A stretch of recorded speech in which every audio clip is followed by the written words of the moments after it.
నమస్కారం అండి సాధుకుల్లారా. ఎవరైతే కుండలినికి సంబంధించిన యోగ సాధనా పద్ధతుల్ని ప్రాక్టీస్ చేస్తున్నారో వారు అధికంగా మానసికమైన ఇబ్బందులను ఎదుర్కోవడం జరుగుతుంది.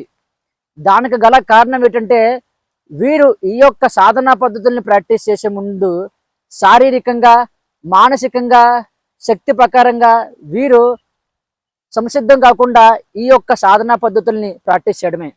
అలాగే వీరి యొక్క అనాథ చక్రాన్ని వీరు క్లీన్ చేసుకోకుండా ఈ యొక్క కుండలిని సాధనని ప్రాక్టీస్ చేయడం ద్వారా వీరు అనేక రకాల మానసికమైన ఇబ్బందుల్ని ఎదుర్కోవడం జరుగుతుంది. అయితే ఈ యొక్క మానసికమైన ఇబ్బందులు వీరు ఏ విధంగా ఎదుర్కొంటున్నారు, దానికి గల మూల కారణం ఏంటి, ఈ యొక్క మానసికమైన ఇబ్బందుల నుండి బయటపడాలంటే ఈ యొక్క సాధకులు ఏం చేయాలి, ఏ విధంగా జీవితంలో ముందుకు వెళ్ళాలి, ఎటువంటి సాధనా పద్ధతుల్ని ప్రాక్టీస్ చేయాలి అనే విషయాన్ని ఈరోజు వీడియోలో మనం తెలుసుకోబోతున్నాం. మొదటగా మనం కుండలిని సాధనలు ప్రాక్టీస్ చేసే ముందు మన యొక్క అనాహత చక్రాన్ని క్లీన్ చేయకుండా ఈ యొక్క సాధనా పద్ధతులు ప్రాక్టీస్ చేయడం వల్ల మనకు కలిగే దుష్ఫలితాలు ఏంటి అనే విషయాన్ని తెలుసుకునే ప్రయత్నం చేద్దాం. చూడండి సాధకులారా, మీ యొక్క అనాహత చక్రం అనేది క్లీన్గా లేకుండా మీరు సాధన ప్రాక్టీస్ చేసినట్లయితే మీ యొక్క అనాహత చక్రంలో ఓవర్ ఎనర్జీస్ ఎక్కువ అవుతాయి. అంటే అనాహత చక్రంలో ఎనర్జీస్ లెవెల్స్ అనేవి ఎక్కువ అవుతాయి.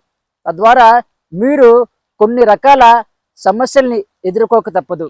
అవి ఎలా ఉంటాయంటే మీరు అధికంగా ప్రతి ఒక్కరిపైన ప్రేమను చూపిస్తారు. అలాగే ప్రతి ఒక్కరు కూడా మిమ్మల్ని ఆప్యాయతంగా పలకరించాలని, ప్రతి ఒక్కరిలో కూడా మీకు ఒక మంచి గుర్తింపు ఏర్పడాలని మీరు రకరకాల ప్రయత్నాలు చేసి మీ యొక్క ఆత్మ గౌరవాన్ని కోల్పోయే పరిస్థితికి మీరు రావడం జరుగుతుంది.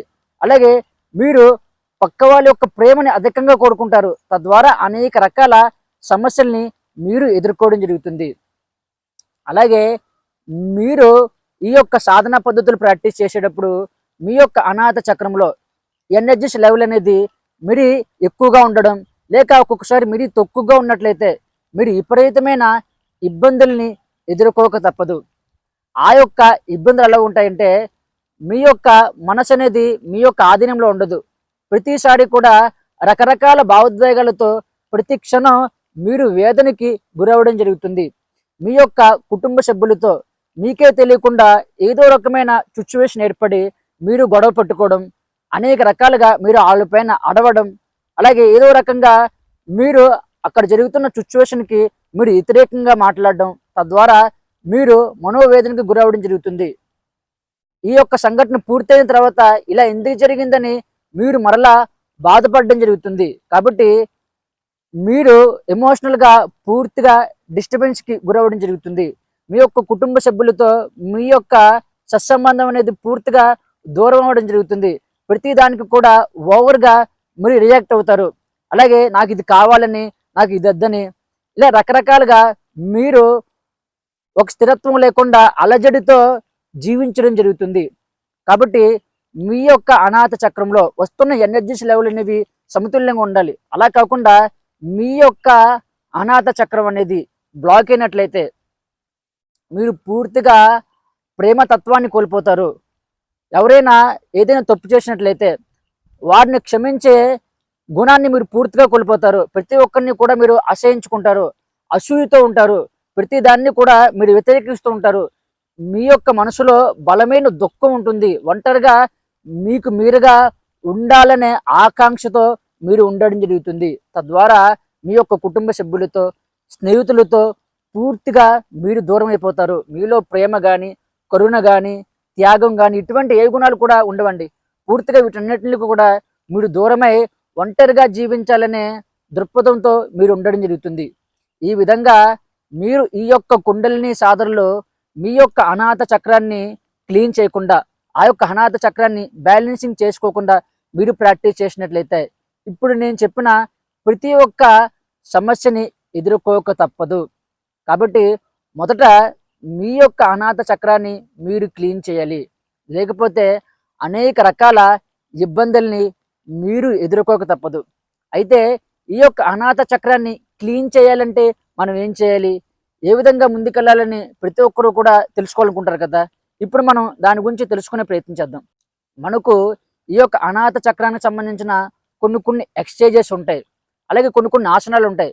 మనకు భుజంగాసనమని, అలాగే సూర్య నమస్కారాలని, దానితో పాటు కపాలభాతి, భస్త్రిత ఇటువంటి ప్రాణాయామాలు మీరు ప్రాక్టీస్ చేసినట్లయితే మీ యొక్క అనాహత చక్రంలో ఉండే బ్లాకేజెస్ అనేవి క్లియర్ అవ్వడం జరుగుతుంది.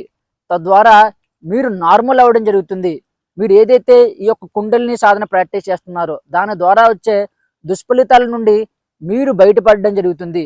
కాబట్టి మొదటగా మీ యొక్క అనాహత చక్రాన్ని పూర్తిగా క్లీన్ చేసుకోండి. దాని తర్వాతే ఈ యొక్క కుండలిని సాధనలు ప్రాక్టీస్ చేయాలి. లేకపోతే మీకు పిచ్చెక్కుతుందేమో అన్నట్లుగా మీరు పూర్తిగా ఒక రకమైన భ్రాంతికి వెళ్ళిపోతారు.